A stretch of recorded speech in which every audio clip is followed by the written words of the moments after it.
Welcome to my YouTube channel. This is last part of compaction and stabilization of soil. Okay, in last part we are going to study criteria for deciding location and number of trial pits, and second point, field identification of soil and sample type of samples. Okay, first point, criteria for deciding the location and number of trial pits or test pits and boreholes for site investigation. For site investigation, we require to collect sample from different places of sites. Okay, for that some criteria are given by IS code IS 1892, which is published in year 1979. Okay, for in this IS code, some criteria are fixed for depends upon area. One test pits at center of plot is sufficient for smaller and less important area. When the smaller area is available or less important area is available, at that time only one center pit should be sufficient for site investigation. Okay, second criteria, for large area about 0.4 hectares, 4 test pits at corners of plot and one at center should be taken. If the area is greater than 0.4 hectares, at that time 4 trial pits required at the corners, 4 corners, and one trial pit at center of the that plot area. Okay, next criteria, the sounding test or cone penetration test should be taken at a spacing 50 to 100 meter in the grid pattern. Okay, we have to carry out the sounding test or cone penetration test. This test will be carried by spacing 50 to 100 meter. Okay, in grid pattern. Okay, that next criteria, the test pit should be taken two at edges and one at center for alignment of roadway, runway, and railway, etc.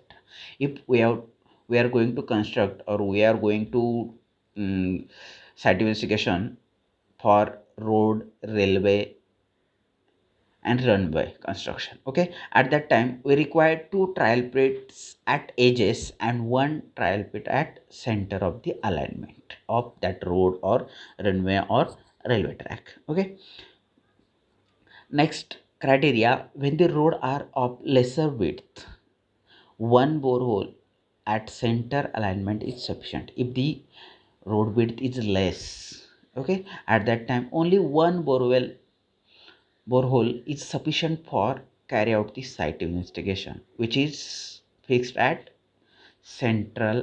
along the central alignment. Okay, the spacing varies according to the ground variation about 100 meter. Okay, spacing between two borewells along the length or along the width will along the length should be vary, which depends upon ground variations like undulations or plane. Okay, for their minimum 100 meter spacing should be provided. Okay, or less than that for undulation or hilly areas. Okay, for dams, the test pit should be taken along top line of the upstream side across the abutment with 50 spacing. For dam construction, we require to carry out the site investigation. For that, we should carry the site investigation by constructing trial pit at upstream side.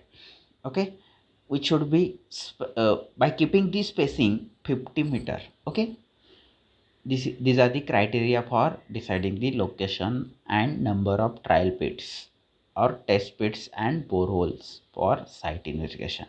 Okay, from that site we collect the sample and this will be carried to laboratory and test will be conducted on that site. Okay, after that, type of samples. Okay, in by deciding the criterias or by from criterias, we are going to collect samples. Collection of samples is carried out in two methods. Okay, first one disturbed soil sample and second one undisturbed soil sample. What is disturbed soil sample?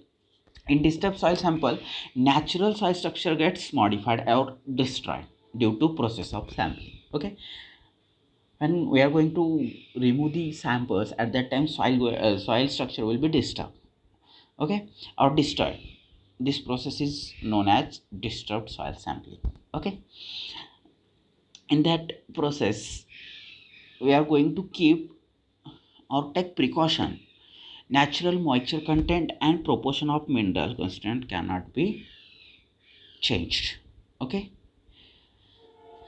this sample is known as representative sample. Okay, the sample is used to find out grain size, plasticity characteristics, specific gravity of soil. Okay, undisturbed sample.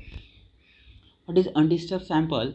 There, the sample which is collected originally as it is from soil. Okay, without disturbing to soil. Okay, when we are going to remove sample, at that time some disturbance stresses will be changed at the time of removing sample, but these uh, forces we are not going to count here.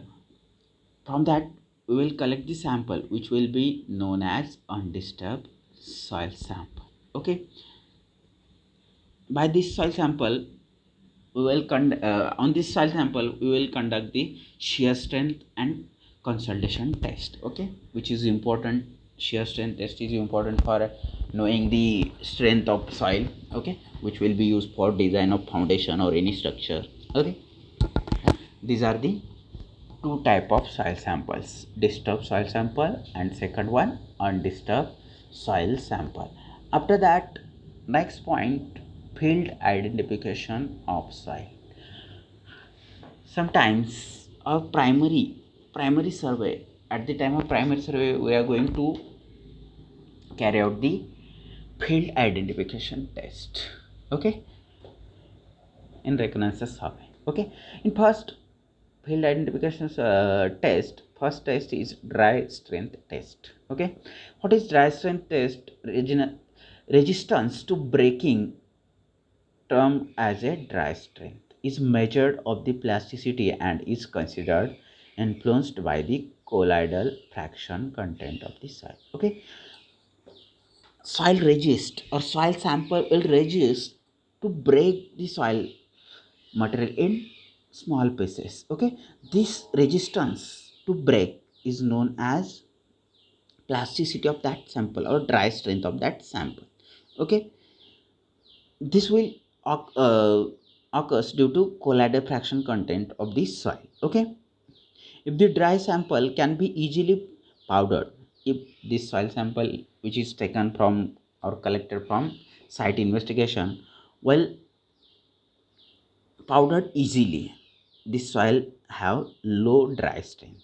If considerable finger pressure is required to break the lumps, at that time this soil should be medium dry strength. And if these lumps cannot be powdered by finger at all, by applying finger pressure, uh, soil sample or soil lumps cannot be breaked. Okay, at that time this soil should be have high dry strength.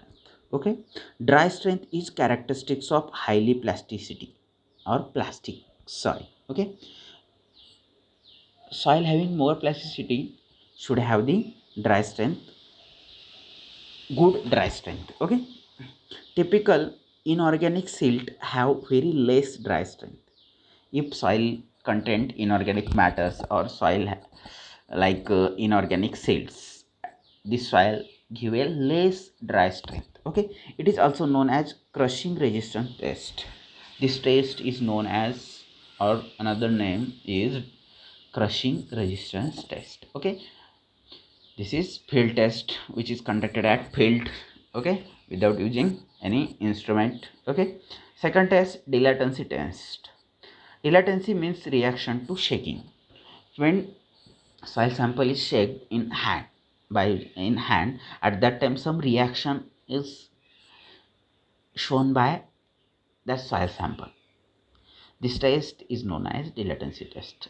In that test, about 5 cc, 5 cubic centimeter soil sample is taken and enough water is added to nearly saturate it. Okay, we have to take nearly 5 cc sample in hand and add the water enough up to saturate this sample. Okay, after adding water, saturate it fully. After that, by that soil, make pat of soil, and this pat is placed in our hand palm, and that hand palm should be shake horizontally by striking vigorously against the other hand several times by using one one hand, another second hand, and in that between soil sample which is saturated. Okay, we have to shake vigorously. The pat is then squeezed between the finger. After proper mixing, this pat should be squeezed by using finger pressures or by in between fingers. Okay, the appearance and disappearance of water with shaking and squeezing is called as positive reaction.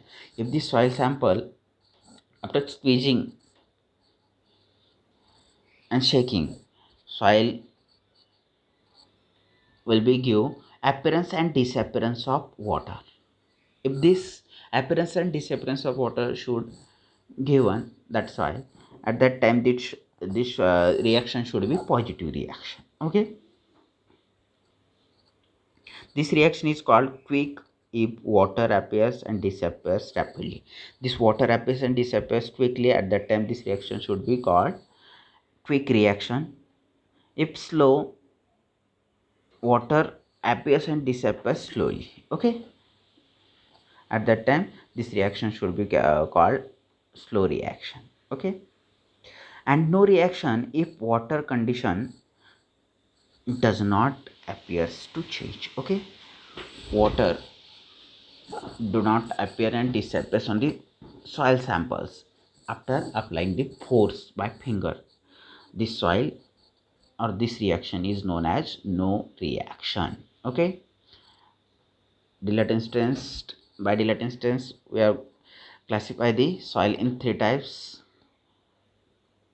quick reaction, slow reaction, and no reaction. Okay, third reaction, or sorry, third test, toughness test.